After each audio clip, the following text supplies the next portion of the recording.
الحمد لله وكفى على عباده الذين اصطفى. أعوذ بالله السميع العليم من الشيطان الرجيم. بسم الله الرحمن الرحيم.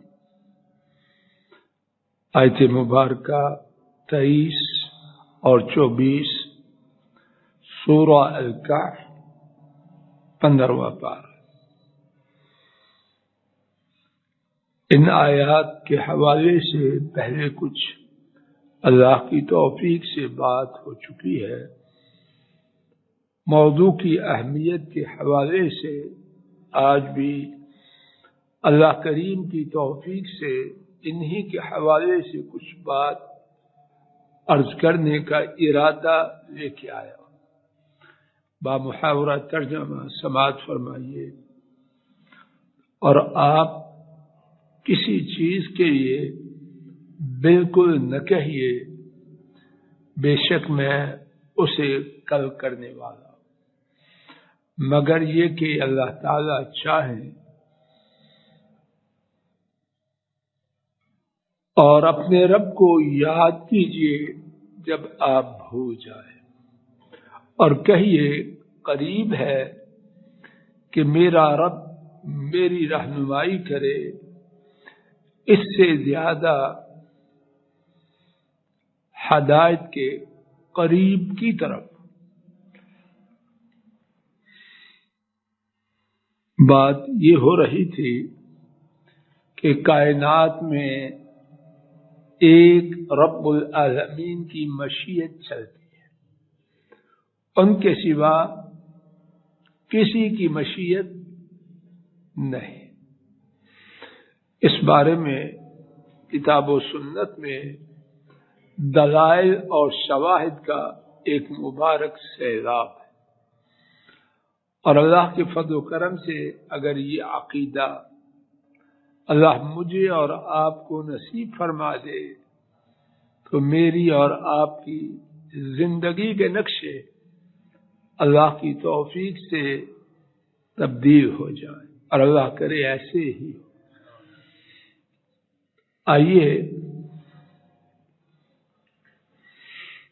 واقعات کی روشنی میں اس حقیقت کو سمجھتے ہیں. امام بخاری رحمہ اللہ نے حضرت جابر رضی اللہ تعالی عنہ سے روایت کیا. غزوہ ذات الرقاع میں نبی کریم صلی اللہ علیہ وسلم میں غزوہ ذات الرقاع میں نبی کریم صلی اللہ علیہ وسلم راستے میں ایک درخت کے نیچے آرام فرما رہے تھے. آپ نے اپنی تلوار درخت کے ساتھ لٹکا رکھی تھی.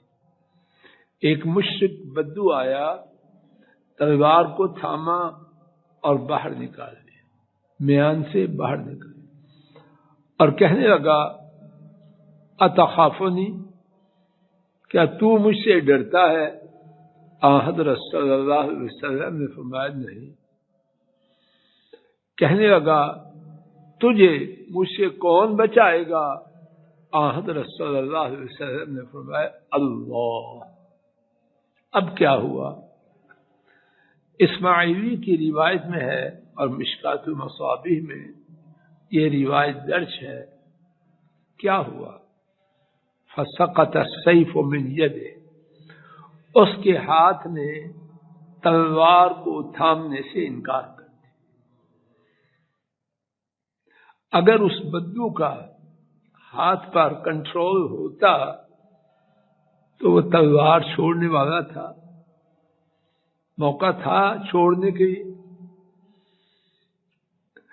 اس کی نگاہ میں معاذ اللہ اتنے بڑے دشمن اور تلوار کی کاٹ کے نیچے معاذ اللہ آئے تو وہ تلوار ہاتھ سے چھوڑنے کی بات کرا.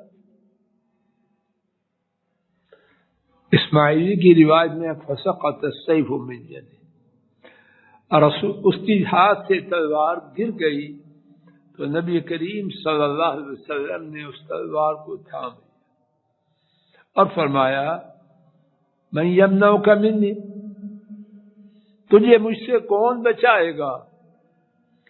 اب کہنے لگا کن خیر آخذ، پنجابی میں منتوں پہ آ گیا، کہنے لگا آپ بہترین تلوار تھامنے والے ہو جائیں، یعنی میں نے تھامی میں برا ثابت ہوں، آپ نے تھامی آپ بہترین ثابت ہو جائیں۔ حضرت صلی اللہ علیہ وسلم نے فرمایا تشہد اللہ الہ الا اللہ، کیا تو گواہی دیتا ہے اللہ کے سوا کوئی معبود نہیں، وانی رسول اللہ صلی اللہ علیہ وسلم، اور گواہی دیتا ہے میں بے شک اللہ تعالی کا رسول ہوں صلی اللہ علیہ وسلم۔ کہنے لگا نہیں، یہ گواہی نہیں دیتا، لیکن آپ سے عہد کرتا ہوں ساری زندگی آپ سے لڑائی نہ کروں گا اور نہ کسی ایسی قوم کا ساتھ دوں گا جو آپ سے لڑائی کرے۔ نبی پاک صلی اللہ علیہ وسلم نے فرمایا جاؤ چلے جاؤ۔ اپنی قوم کے پاس پہنچا تو کہنے لگا جئتکم من عند خیر الناس، میں تمہارے پاس سب سے اچھے انسان سے پلٹ کے آ رہا ہوں۔ حقیقتاً بات ایسے ہی۔ اب جو ہمارے سبق سے متعلقہ چیز ہے وہ کیا ہے؟ دشمن جن کو وہ دھمکی دے رہا ہے، اس وقت تلوار تھامنے کا وقت تھا اس کے لیے یہ چھوڑنے کا، وہ کیا چاہتا تھا؟ تو اس کی چاہت چلی جائے رب ذو جلال کی مشیت۔ آئیے، اور یہ واقعات سچے، سورہ القصص آیت شریفہ نمبر 9، وقالت امرأة فرعون قرة عین لی ولک،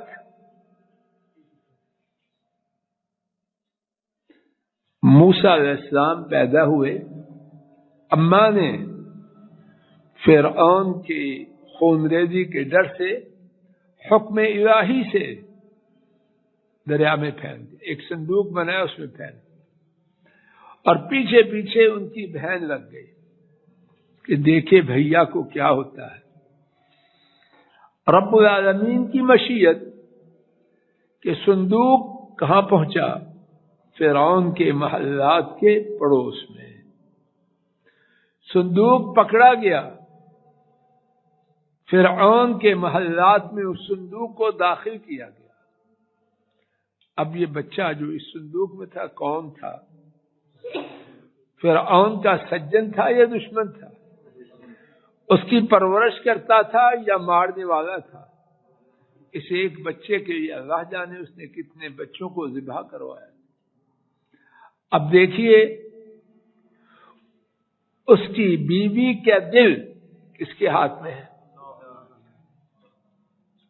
فرعون کی جو بیوی ہے اس کا دل موسیٰ سے محبت کرنے والا ہے۔ اگر اس سے محبت کرنے والی پہلے سے ہوتی تو اس کی بیوی نہیں بن سکتی تھی۔ انہی میں سے ایک۔ اب کیا ہے بات مختصر کرتے ہوئے موسیٰ علیہ السلام کو لایا گیا، فرعون کی بیوی نے دیکھا تو کیا کہا، اور یہ قصہ کہانی نہیں رب ذو جلال بیان کر رہے ہیں۔ وقالت امرأة فرعون، فرعون کی بیوی نے کہا قرۃ عین لی ولک، میری آنکھ کی ٹھنڈک اور تیرے لیے ٹھنڈک۔ یہ کس نے بنایا؟ سب بولو اللہ کس دل میں کیا ڈال سکتے ہیں؟ فرعون کے محلات میں رہنے والی ملکہ، اس کے بارے میں یہ گمان ہو سکتا ہے کہ جس بچے کو ہلاک کرنے کے لیے اللہ جانے موسیٰ کتنے بچوں کو ذبح کروا رہا ہے، فرعون کی بیوی ملکہ اس سے محبت کرے، یہ توقع ہو سکتی ہے۔ تو کس نے ڈالی؟ قرۃ عین لی ولک، اور فرعون کوئی نرم آدمی تو نہ تھا. یہ بی بی ان کی محبت سے کس قدر مغلوب ہوئی، بے قابو ہو گئی. فرعون کی بیوی نے یہ جو کہا، بے قابو ہو کے کہا یا قابو میں رہ کہا؟ قابو میں ہوتی تو کبھی نہ بولتی. قرۃ عین لی ولک، میری آنکھوں کی ٹھنڈک اور آپ کے لیے ٹھنڈک. آپ سے مراد بولیے. اور بس نہیں، لا تقتلوا، اس کو قتل نہ کرو. اور یہ اتنی جرأت کس نے دی اس بی بی کو؟ فرعون جو اتنا سفاک خون ریز تھا، وحشی درندہ تھا، اس کے سامنے بیوی کا اس طرح گفتگو کرنا عام حالات میں ممکن تھا؟ جی سوچ بھی نہیں انسان سکتا. لیکن جب مشیت الہی اس کو بچانے کی تھی، وہ چاہے نہ چاہے بولے گی. وہ بول نہیں رہی، بلایا جا رہا ہے. اور کون بلا رہا ہے؟ قالت قرۃ عین لی ولک،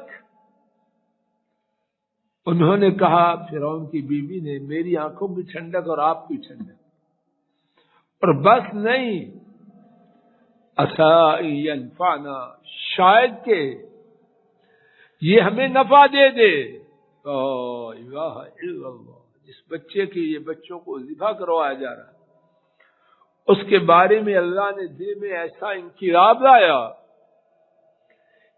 کہ ملکہ بول رہی ہے شاید وہ ہمیں نفع دے. نہیں، اس سے آگے سنیے. اور نتخذہ ولدا، یا ہم اس کو اپنا بیٹا بنا لیں، ہم اس کو بیٹا بنا لیں. یہ محبت کی انتہا یا معمولی درجے کی محبت؟ تو یہ محبت کس نے ڈالی؟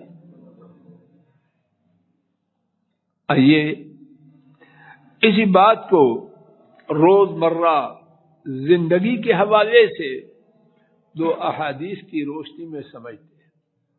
اور اگر مجھے آپ کو یہ سمجھ آ گئی، یقین آ گیا، اللہ کے فضل و کرم سے قوی امید ہے نقشے بدل جائیں، پھر یہ عذاب ہم پہ نہیں آئیں گے.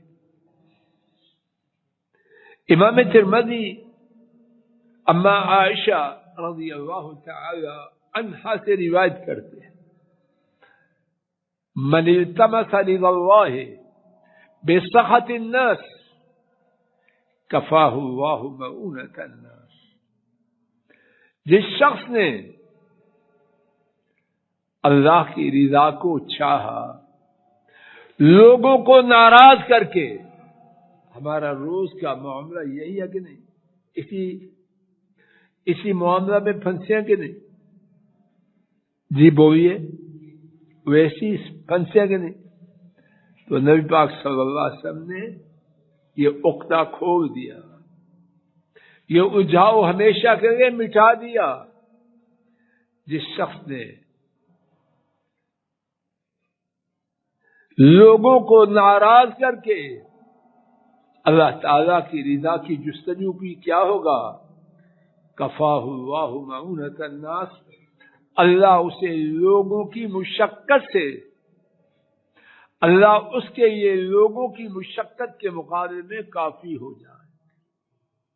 جب میرے اور آپ کے لیے اللہ کافی ہو جائے تو مجھے آپ کو کوئی کچھ نقصان پہنچا سکتا ہے؟ بولیے. اور دوسری روایت میں ہے، جسے امام ابن حبان نے روایت کیا، میرا دل ہے کہ ہر ساتھی اس کو قل هو اللہ کی طرح یاد کر لے. صحیح ابن حبان میں ہے، نبی کریم صلی اللہ علیہ وسلم نے فرمایا، من التمس رضا اللہ بسخط الناس رضی اللہ تعالی عنہ وارضى عنہ الناس. پوری توجہ کروں میں اور آپ. جس شخص نے لوگوں کو ناراض کر کے اللہ کی رضامندی کو ڈھونڈا، اس کو اس حدیث میں دو فائدے، انگلیاں نکالیے. نمبر 1، اللہ اس سے راضی ہو جائے. نمبر 2، اللہ لوگوں کو اس پر راضی کرتے۔ فرعون کی بیوی ملکہ اللہ نے موسیٰ علیہ السلام پر راضی کیا کہ نہ کیا؟ انتہا ہو گئی، نعرہ لگا رہی ہے کہ شاید ہمیں نفع دے، نہیں، شاید ہم اس کو بیٹا ہی بنا دیں۔ راضی کیا اللہ نے کہ نہ کیا؟ تو اللہ کی رضا کو چاہنے والے کے لیے 3 فائدے گنو۔ نمبر 1، اللہ لوگوں کی شر سے بولو نا بچا لے۔ نمبر 2، اللہ تعالیٰ اس پر راضی ہو جائے۔ نمبر 3، اللہ لوگوں کو بھی اس پر آخرش راضی کر دے۔ کیا کہتے نہیں یار غلطی ہو گئی، ٹھیک سے کہتے ہیں کہ نہیں؟ پہلے شور مچاتے ہیں لیکن بات کریں یار بات اسی کی تھی۔ اور اس کے برعکس جو ہمارا طریقہ ہے اس کے بھی 3 نتائج۔ ترمذی کی حدیث میں ہے وَمَنِ الْتَمَسَ رِضَى النَّاسِ بِسَخَطِ اللَّهِ وَكَلَهُ اللَّهُ إِلَى النَّاسِ، جس نے لوگوں کی رضا کو پانے کی جستجو کی اللہ کو ناراض کر کے، کیا نقصانات ہے؟ نمبر 1، وَكَلَهُ اللَّهُ إِلَى النَّاسِ، اللہ اسے لوگوں کے سپرد کر دے۔ لوگ گوشت نوچ چوچ کے کھاتے ہیں کہ نہیں؟ جن کے لیے ہم دین کو برباد کرتے ہیں، لوگ ہمارے لیے قصیدے پڑھتے ہیں، کیا کرتے ہیں؟ سب سے زیادہ تنقید وہی کرتے ہیں۔ دوسرا نقصان اور تیسرا صحیح ابن حبان میں ہے، سخط اللہ علیہ، اللہ اس پر ناراض ہو جاتے، انگلیاں نکالو۔ نمبر 3، وَأَسْخَطَ عَلَيْهِ النَّاسِ، اور اللہ لوگوں کو بھی اس پر ناراض کر دے۔ یہ آج کا سبق اللہ کے لیے میں آپ پھر دہرائیں اور لے کے جائیں۔ پہلی صورت اللہ کو راضی کرنے کے لیے لوگوں کو ناراض کر دے، 3 فائدے۔ نمبر 1، اللہ لوگوں کے شر سے بچائے۔ نمبر 2، اللہ اس پر راضی ہو جائے۔ وَرِضْوَانٌ مِّنَ اللَّهِ اکبر، اور اللہ کا راضی ہونا سب سے بڑی بات ہے۔ اور نمبر 3، اللہ لوگوں کو اس پر راضی کر دے۔ ان میں سے ایک ایک بات کتنی بڑی ہے۔ اور اس کے برعکس جو لوگوں کو راضی کرنے کے لیے اللہ کو ناراض کرے، 3 نقصانات۔ نمبر 1، اللہ اسے لوگوں کے سپرد کر دے۔ نمبر 2، اللہ اس پر ناراض ہو جائے۔ نمبر 3، بولو اللہ تعالی لوگوں کو بھی اس پر ناراض۔ اللہ تعالیٰ مجھے آپ کو پہلے لوگوں میں بنائے، دوسرے لوگوں میں شامل نہ کرے۔ اے مولا کریم ہم سب کو ہدایت دے، امت کو ہدایت دے۔ اے اللہ ہمارے گناہوں کی وجہ سے ہم پر اور امت پر جو عجیب و غریب، پریشان کن، حیران کن عذاب آ چکا ہے، یا اللہ ہمیں معاف کر دے۔ یا اللہ پوری امت کو معاف کر دے، پوری امت کو معاف کر دے۔ کچھ سمجھ آ رہا کیا ہوگا؟ آیا سمجھ کسی کو؟ بہت بڑی عذاب کی ایک صورت یہ پتہ ہی نہیں چلے کرنا کیا ہے۔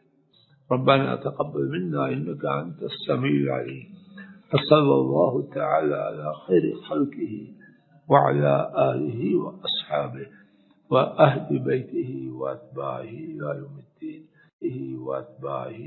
الدين،